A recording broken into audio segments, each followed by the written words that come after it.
Hello and welcome to the Andy Meadows Show. Stick around because late in the show, I'll share a snippet of my favorite clip on YouTube featuring a farting ice skater that is too good to describe in mere words. We've also got a good redneck roundtable coming up where we'll discuss the Coldplay cheaters, skiing accidents, how to be cool, things you shouldn't say to your spouse during an argument, and more. But first, your headlines.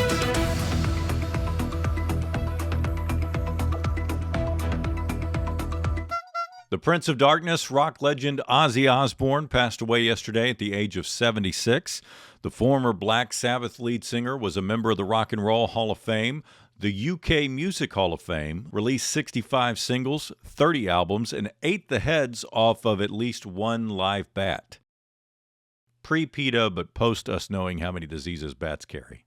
After bragging about having a hand in the abrupt canceling of Stephen Colbert's late-night show on CBS, President Trump is targeting Kimmel and Fallon, saying they're next. What would be really funny, Mr. President, is if after everything CBS and Paramount have done to capitulate, you still don't approve the billion-dollar merger. It's a flip phone summer. Some Gen Zers are getting nostalgic to help their mental health by switching to early 2000s flip phones as a way to unplug from their smartphone addiction. Why stop there, I say? You want to get really nostalgic? Try lugging around one of these 90s era brick phones. I had one of these in high school and thought I was super cool, lugging around this 20-pound boat anchor that somehow didn't give me a brain tumor. It did double as a weapon, though, in a pinch.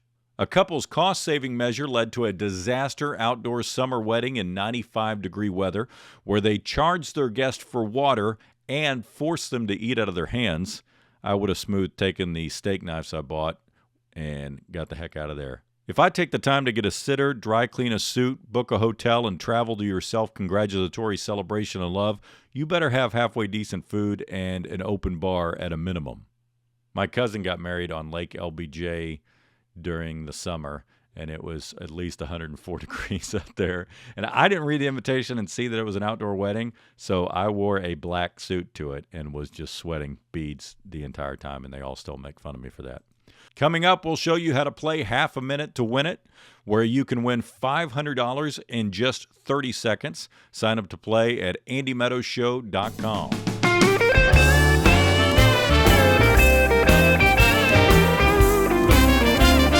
Chris, was it you or Rob that had the head that was too big for helmets? Probably both of us, honestly. But yes, Yeah. I remember them going, and not just helmets either. It was like jerseys. They're like, we got to order him a special size jersey. You grew up with an X on your helmet the entire time you were in Little League football? No, I think the problem was I never hit a growth spurt, so I was this size from like 6th grade on. Yeah. We That thought size he was. when you were 12? We thought he was going to be the biggest because he was like a foot taller than all the other kids in his grade. Yeah, And he just kind of stayed the same size. all my class Still at photos looked McDonald's, like you I ate was some hormones. weird uncle that had decided to show up for him.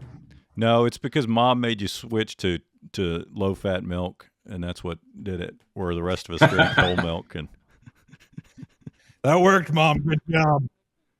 the thing they always made fun of me about in football was in 7th grade I was so skinny, I weighed less than my number. So I was number 86, and I was like 85 pounds. Yeah. I was tiny too, man. I was like a little shrimp. I was like 5'2", sophomore in high school. Yeah. No, But I was see, fast. I thought I was going to be like NBA, huge. I was going to be the next Shaq. No, never happened. Right? No growth spurt. Just stopped growing. Well, 'Cause mine Andy was put a curse on you. I grew like 4 or 5 inches, and I had 1 year where I was like unbelievably uncoordinated. You know, where I would just fall down out of nowhere because I grew too quickly. Right. And the coach would be like, "Did the AC come on? Why did Meadows fall down?" 6'8", 110 pounds. He did break multiple bones just from, running. Just from running. Yeah. Well, the one Turn I on a broke, dime. and I already talked about this on the podcast because somebody commented about, "Aren't you the guy that broke his arms?" You broke your arm playing basketball? Well, so the first one I broke running track, I jumped out. They put like 15 of us kids on a 7 or 8 lane to run the mile because it was the end of the track meet and they wanted to go home. Right. And so I jump out to an early lead. Kid cuts me off. I fall. Every other kid runs over me in their spikes. Like, oh my God. But all the heavier kids are in the back, so that's worse. Because they're the slowest. So Right. I broke my arm there. And I remember I cried, so I was hoping it was broken because the girls from the track team saw me cry. And so when we were going to the How hospital, old were you, 14? I was 7th or 8th grade. 7th grade, I think. Yeah, that was going to be the limiting factor in getting the ladies. Yeah. And then in high school, my arm was 85 pounds. In high school, I broke the other arm dunking a basketball. I slipped on a pebble and broke the ever-living bejesus out of my arm. Like I fell on it wrong, and it just oh, geez, disgusting. Reminds me of Jill, and she was like, when you did your ski expedition, your first one and done, and she waited on you. Finally, she gets out on the slopes, and she goes the first big hill, and she goes face first into her wrist, man, and just crack. Because she was trying to keep up with you guys.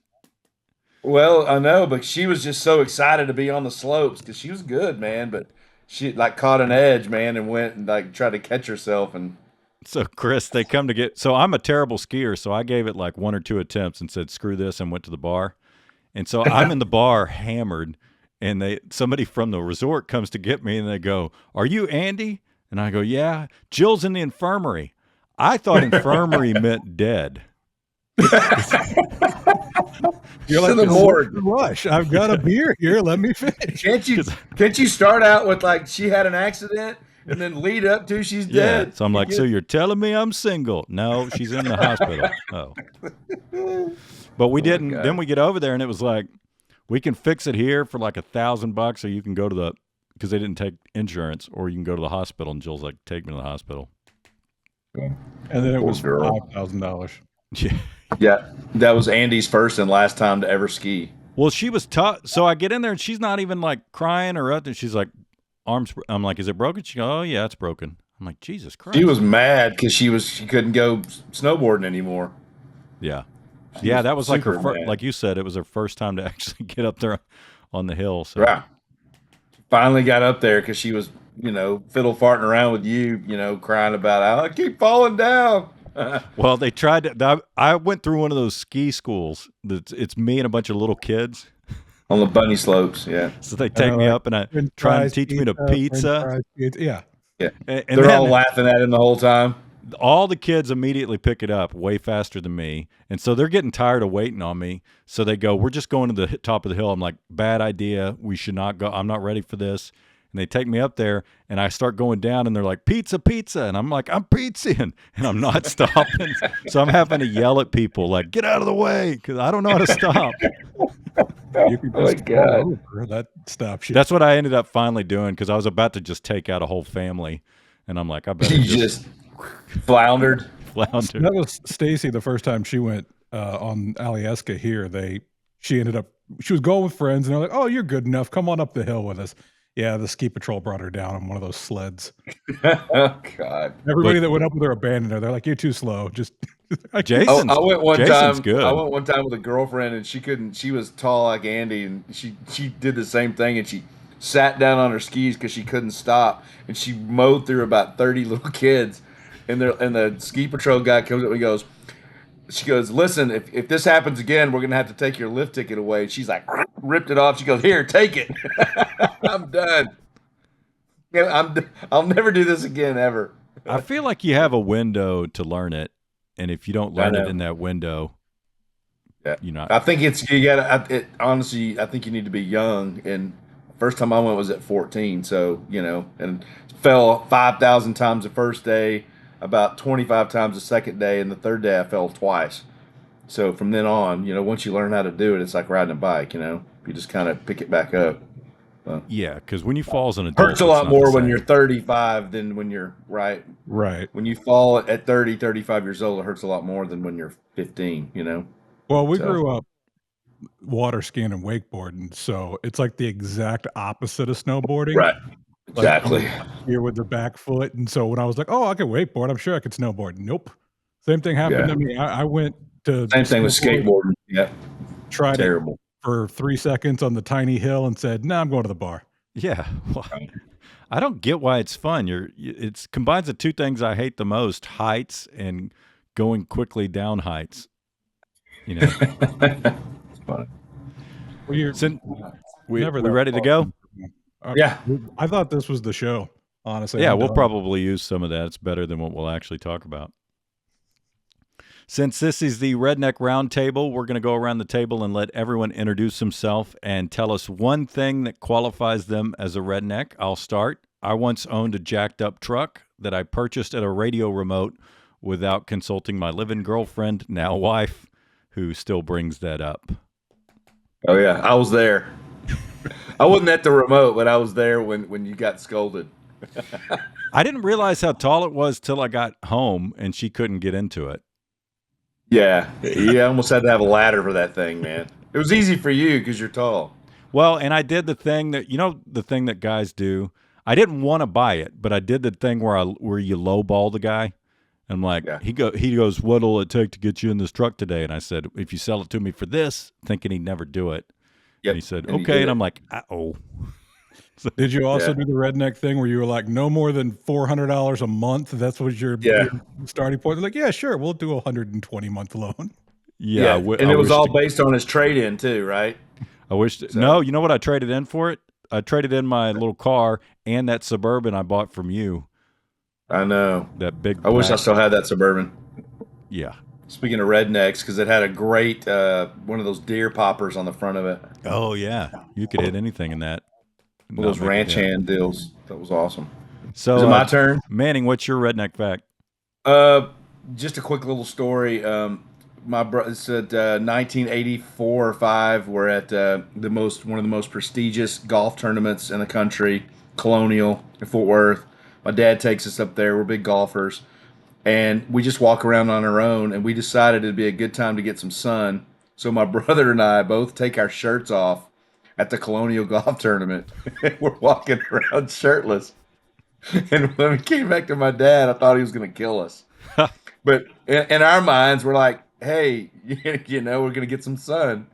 So that's probably the most redneck thing I've ever done. Or white trash. I mean. And you were looking around at the amount of clothes all the women wear there. And you're like, this is what you do at Colonial. Right.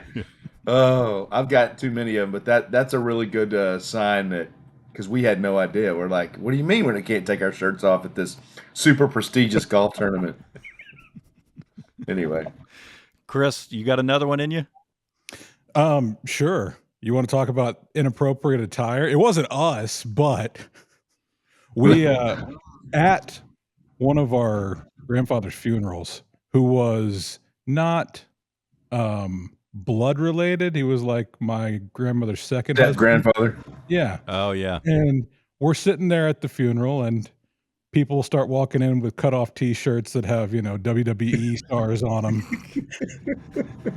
Like, well, it's Fitz. This is family. And I looked over at one of our cousins, and I was like, "Are they related to us?" And he said, "Not by blood." Like, okay, that's fine then. That's funny. So now to the topics. If any of you watching or listening want to weigh in on any of these, head to AndyMeadowsShow.com, or maybe we'll include your thoughts on an upcoming episode. So I'm assuming you all saw the Coldplay cheaters caught on the jumbotron, right? Oh my goodness, I'm not on the screen anymore. Stop it. You're right. Yeah. That now the conspiracists are out saying that it was all set up.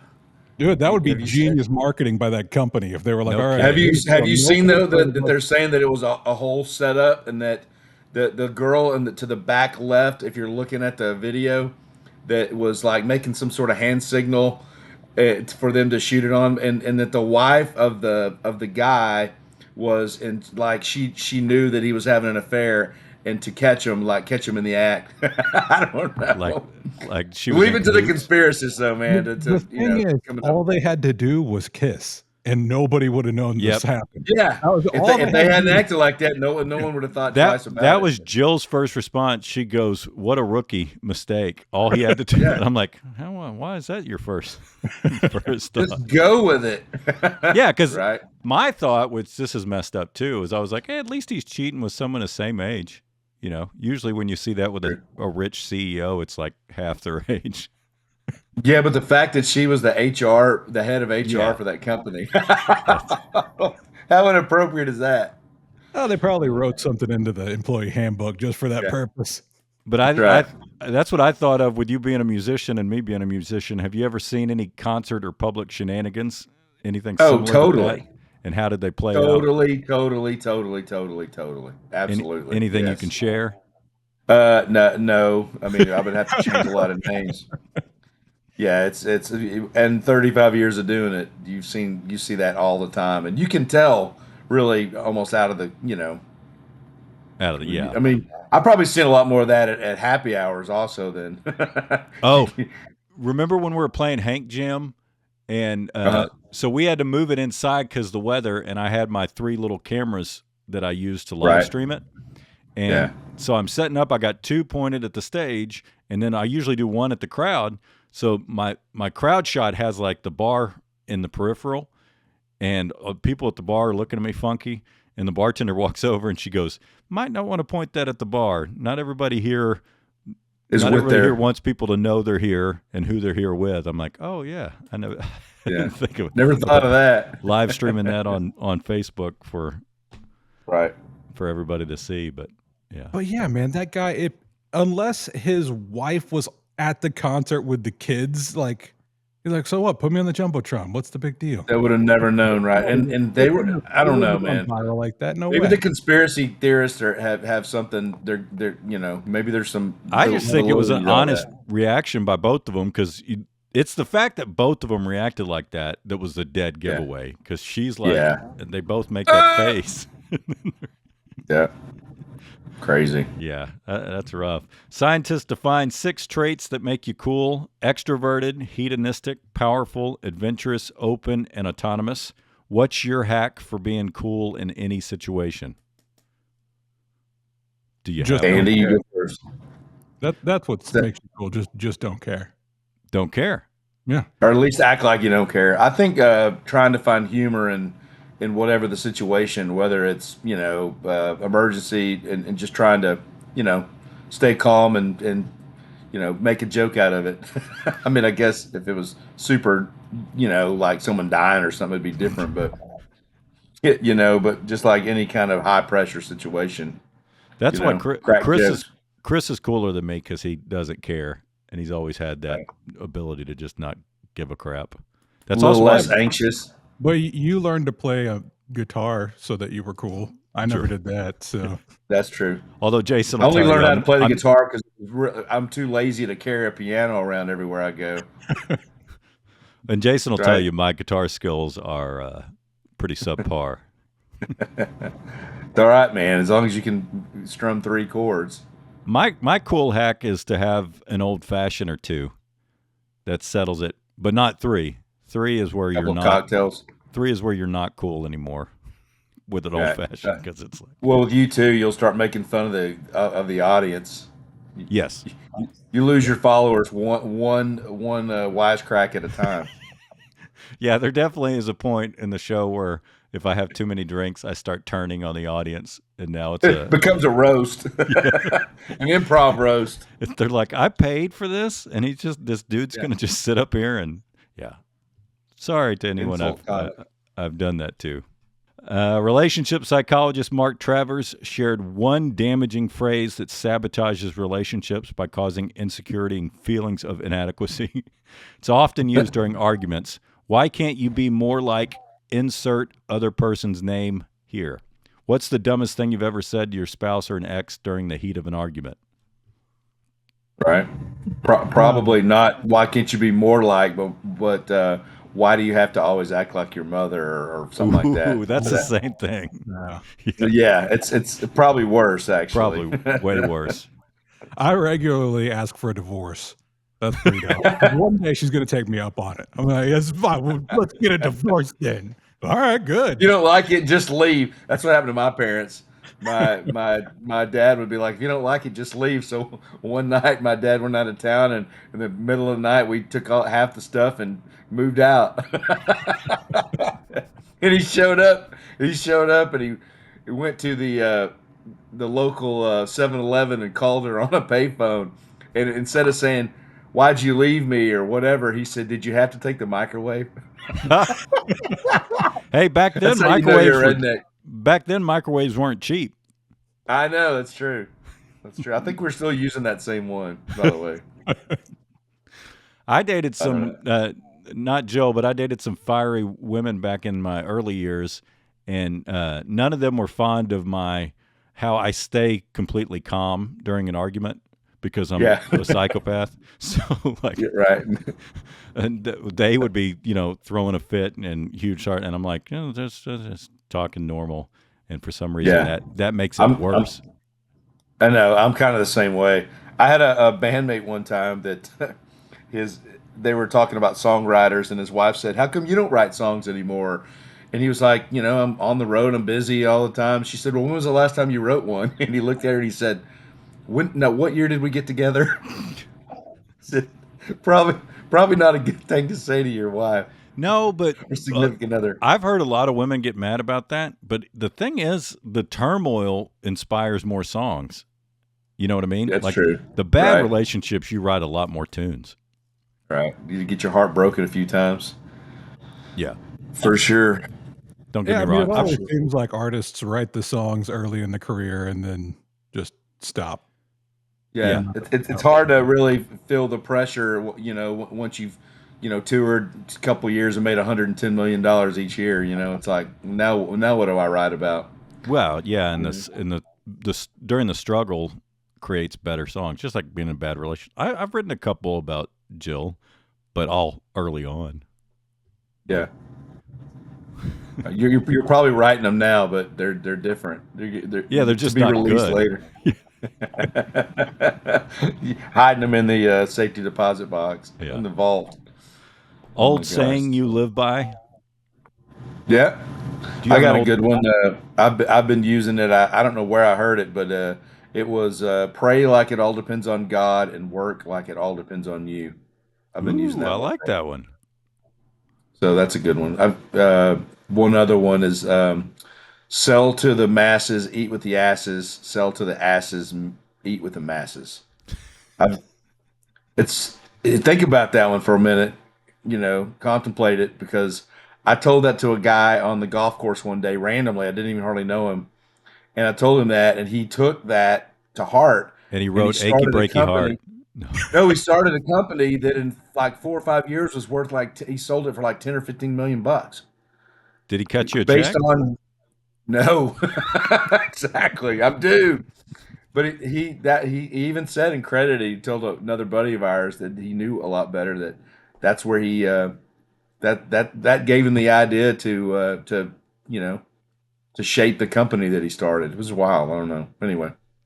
Chris, Jason gets mad because I can't ever remember which songs we wrote together and which songs I wrote with my band leader Don. Right. And well, so at So least the, you're not the answer is taking always extra credit. I wrote all of them with you. do Right. what? Go, Chris. What were you saying? Oh, and at least you're not taking extra credit. Like, oh, I wrote all these. That was Right. mine. That's mine too. That's mine. I'll take it if he gives it to me. Yeah, But and the one that we would have made the most money off of, we forgot to put the ISRC code on. the So Christmas song. the Christmas Oh, song. when you're in love at Christmas. Yeah, that's all Yeah. right. It would have been $20 every couple months anyway. Each. Who cares? I have started including you though when I do my story about the Jack in the Box taco song. When we I wrote that changed a last line in verse. that, No, didn't I I? know, but you helped me change that one line, but we wrote the last verse, the 6 in the morning, stomach gives warning. You spend the next hour looking for Tums, I was but kind you're of not like discouraged. I was the Ben Affleck to Matt Damon on that one, Right, just right, in the room when it happened. So you get the Goodwill Hunting. right. award when it comes up. That's right.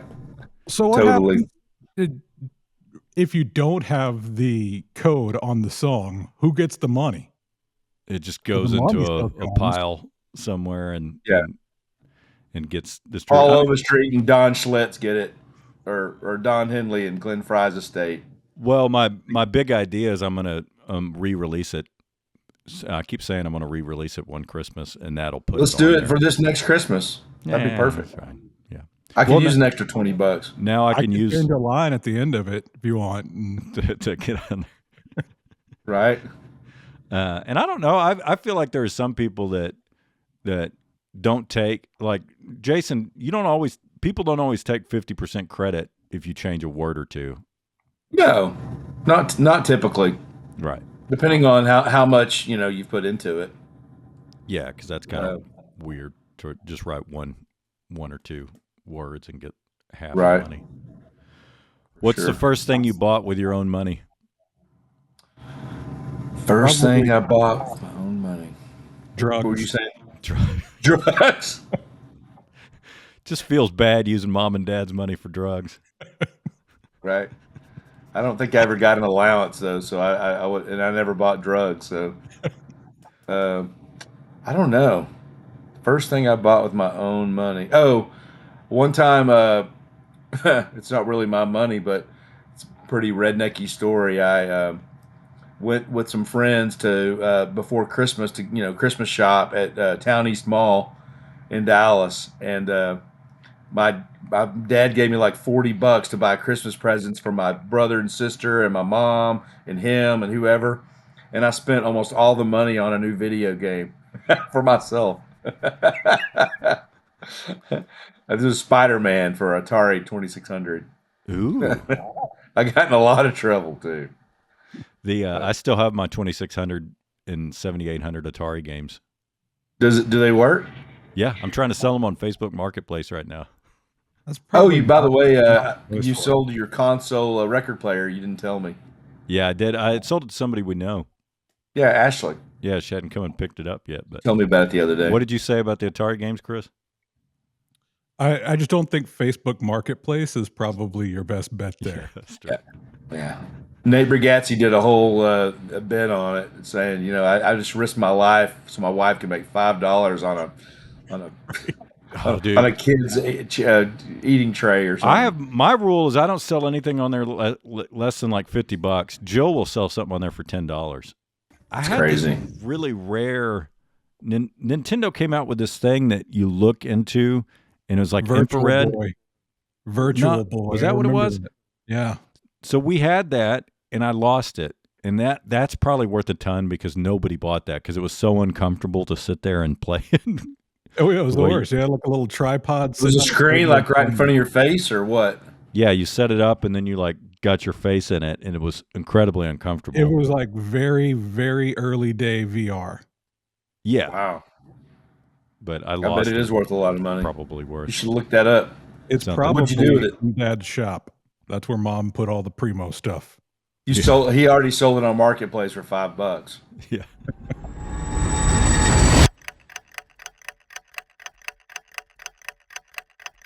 This is a little game we call Half a Minute to Win It. Answer 5 questions in 30 seconds, and you win $500. Only first answers count. If you don't know one, you can pass, and if there's time left, we go back and pick it up. You'll hear 3 beeps, and then I'll start. Jason, are you ready? I'm ready. Which American president was in office during the Louisiana Purchase in 1803? Andrew Jackson. Who teamed up with Nicki Minaj for the tune Barbie World off the Barbie movie soundtrack? Cardi B. What is 73 times 4? 73 times 4? 146. 292. At $700 million, Shohei Ohtani just signed the largest contract in what sports history? Soccer. MLB. No, you had it right the first time. Dude, You got the math question right. Yeah. Freaking genius. But you missed the Common Core, baby. What? You missed the American president in office during Andrew Jackson. He was later. was Thomas Jefferson. Yeah. And then Ice Spice was the one, not Cardi B. Ice Spice. Yep. And I didn't get to the spelling question. Spell phonetically. That's really hard. Phoenically, phonetically. Eneti. Close. Yeah. First one to get the I misspelled banjo in my 8th grade spelling bee. That's how you know I'm a redneck. I spelled it Bango in front of the whole school. Bango. That's right. That's exactly what was going through my head too. And I'm like, they're like, wrong, sit down. I was like, what do you mean wrong? I like argued with them. I don't know if I ever did a spelling bee, but I'm pretty good at spelling. I'd have done. Yeah. My brother misspelled patio. He spelled it Pattio, and we have a friend that we grew up with. It was not exactly the smartest guy, and he was like, even I knew it was Patio. Patio burrito. Well, mine was from my years of we play Scrabble as a family. That's our Yeah. game we constantly play, and my brother Still, is the king. Chris is the best. My mom is second, and I'm third. right? We get knocked down dragouts over. Scrabble. That's not a word. Take We it have outside. we always have the Scrabble dictionary handy.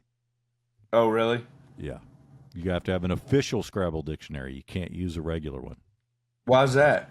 I don't know. My family is nuts. Yeah. Game Well, nerds. good job, man. You got the math question. First one to do that. Oh, really? Is it always the same questions? No, change it up every time. Your Rex and Rants are next, but first, one of the things that let me know my wife Jill was the one was when we were watching an ice skating competition on TV, and I said, there's no way someone hasn't accidentally let a fart rip on live TV during one of these things. And she agreed, and we immediately jumped online and did a deep dive that led us to stumble upon a video on the internet that was so funny, we both started crying, and I've showed it to so many people since, none of whom find it nearly as funny as we do. But I've got to share it with you as well. Obviously, this isn't real. The farts are added. But to me, that makes it even funnier because this was made before AI, meaning someone had to sit there and hand edit all of these farts in place strategically. But they were really doing the Lord's work because this has brought me so much joy. I can only show a bit of it because of licensing crap, but I encourage you to seek out the full video by going on YouTube and searching ice skating farts. Here is the clip.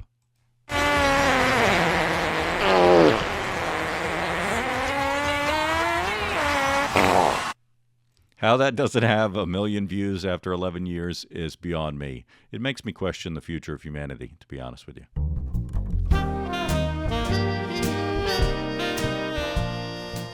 My rec for this week, Quarterback Season 2 on Netflix. It didn't disappoint. Once again, they're following everyone's favorite fun dad and Costco shopping multimillionaire Kirk Cousins again.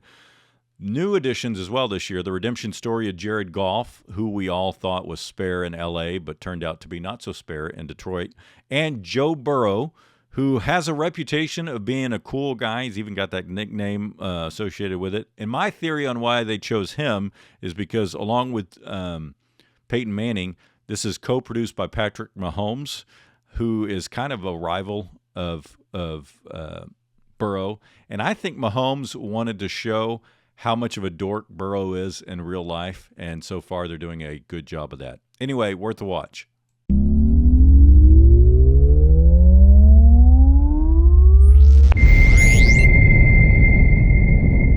Last week's Game of Games answer from the category quotes is A. Margaret Thatcher famously said, "If you want something said, ask a man. If you want something done, ask a woman." That will be in one of our upcoming Game of Games live on social, YouTube, and on-site coming soon. Winners will take home $250 and a spot in the semifinals to win more money and a trip to Vegas for the finals. Sign up now at AndyMeadowsShow.com. Here's today's question from the category, what year is it? In what year did the following things occur? Hurricane Floyd strikes North Carolina, MySpace is introduced to the internet, and The Sixth Sense hits movie theaters. A, 1997, B, 1998, or C, 1999. Answer now at AndyMeadowsShow.com. Funny story about The Sixth Sense. My little brother was watching that, and he's almost to the end. You know, he's committed to watching the whole thing, and my mom comes walking through the room, and she goes, Isn't it crazy? Oh, spoiler alert. Just like my mom did. Isn't it crazy that he's dead the whole time? And my brother got so mad. She ruined the big twist at the end of that, and he still brings that up constantly. That's it for today's show. We'll be back next week with a new episode of The Andy Meadows Show, coming to your favorite podcast platform soon as well.